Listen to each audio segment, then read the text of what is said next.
All right, so all of these are questions about real life situations. I kind of alluded to that one of the days, right? These can be very useful in the real world. Anything that has a period of time and it repeats itself, right? That's what these functions can be used for. All right, so a piece of gum is stuck to the tire of a bike wheel. Vertical distance between the gum and the ground in centimeters is modeled by this. So this is like the highest point, right? And then this is as low as it gets to the ground. That's it touching the ground. And it's going around the bike tire again, back up, right? Over and over and over again. Question is twofold. You have two different questions. First of all, which feature corresponds to the highlighted segment? The highlighted segment is the red one. So what is the red segment? Is it the midline, amplitude, or period? Midline. Easy enough, right? Second question, what is the meaning of that? The cycle? No. All right. So the cycle in between these, that would be the period, right? That would be how long it takes for the tire to go around. The amplitude would be how far the radius is from the edge of the tire. Sorry, the center of the tire is to the edge of the tire. Letter A says the wheel center is 30 centimeters above the ground. The center is 30 centimeters above the ground, right? That looks right. Choice B is not correct. The wheel completes a single cycle. This would be talking about the period, right? The bike's speed has nothing to do with it at all, right? Those two are nonsense. All right, next one. A ballerina is spinning while standing on one leg, so the point that is furthest from the center of her body is her other knee. She's spinning on one leg, the point furthest from the center of her body, she's spinning around and around and around, right? Like that.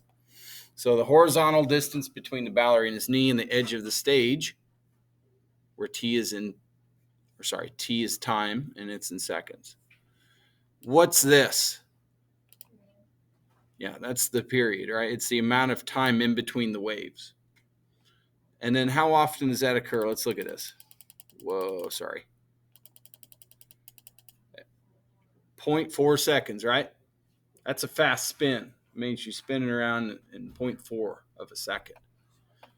The ballerina completes one spin in 0.4 seconds. Letter A wins again. Okay. Next one. What's this? Amplitude. Amplitude talks about the midline compared to the edges, right? So the midline of this is 30. It goes out to 50. The amplitude is 20, right?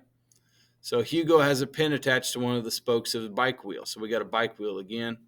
The height of the pin is modeled by this. So the height has a middle of 30. That's the center of the tire, if you could imagine, right? It gets as high as 50, gets as low as 0, 10, my fault. And then this was 30. Does that mean the diameter of the wheel is 20? Diameter is the entire thing, right? That would not be right. What does it mean?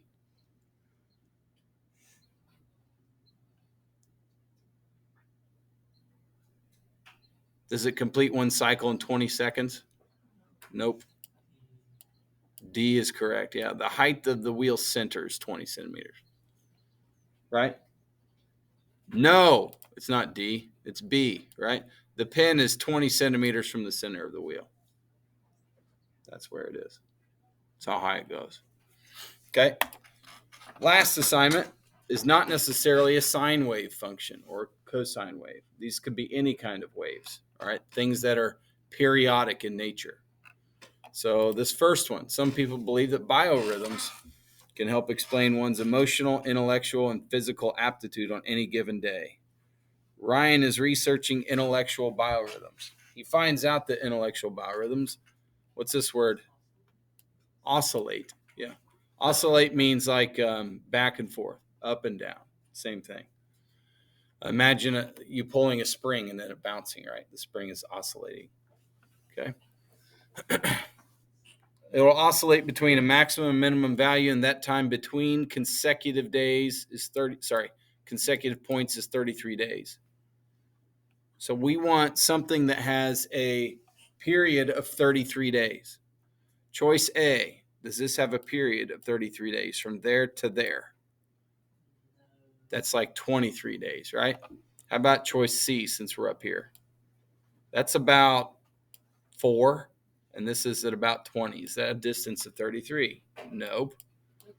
How about B, from there to there? Is that period 33 days? How about D? Well, it better be, right? D does. All right, they're going to tell you different things here. This one, but all of them will have to do with a period of time. While waiting for a phone call, Daniela paces back and forth in her living room along the same path at a constant rate. D is the distance from her phone. Right, she is there. Right, approximately how many seconds does it take Daniela to pace back and forth? There to there. How far is it? Sorry, let me time that up. This is at about 2 seconds. This one, yeah, 12. So how long? 10 seconds. Now listen, some of these on this assignment, they'll allow you a little bit of error. So like it'll be hard to tell whether it's, let's say, for example, 1.1 or 1.2 or 1.3. They'll allow you to be off a little bit. Okay. They'll say so in the instructions. It should. Anyway, those two are assigned for you. You can get started now.